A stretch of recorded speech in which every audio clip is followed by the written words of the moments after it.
നഗരത്തിലെ സീരിയൽ കില്ലേഴ്സിന്റെ കുത്തൊഴുക്ക് കാരണം കേരളത്തിലെ സുപ്രധാന നഗരമായ കാക്കനാട് ഇൻഫോ പാർക്ക് പരിസരത്ത് രാത്രി സമയത്ത് വിഹരിച്ചു നടക്കുന്നവർ മറ്റെവിടെയെങ്കിലും വിഹാര കേന്ദ്രമാക്കണമെന്ന് കേന്ദ്രമന്ത്രി അറിയിച്ചു. ഇത് കൊച്ചിയിലെ നൈറ്റ് ലൈഫ് കണ്ട് അസൂയപ്പെട്ട് ഇതര ജില്ലക്കാരുടെ കളിയാണെന്നും ചില ടെക്കികളും സിനിമാ പ്രവർത്തകരും അഭിപ്രായപ്പെട്ടു.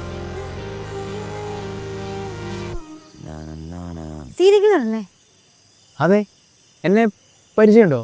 ഇങ്ങനെയൊക്കെയല്ലേ പരിചയപ്പെടാ. അല്ല, കൊല്ലാൻ തന്നെ വന്നാണല്ലേ? അങ്ങനൊന്നുമില്ല, ചുമ്മാ ഈ വഴി പോയപ്പോ ജസ്റ്റ് മരിക്കോ നോക്കിയിട്ട് പോകാന്ന് വെച്ചു. അതിനിപ്പോ നാണിക്കണേ എന്തിനാ ചേട്ടാ? ചേട്ടന്റെ പണിയെടുക്കുന്നു, ഞാൻ വളരെ യാദൃച്ഛികമായിട്ട് ഇവിടെ വരുന്നു. സോ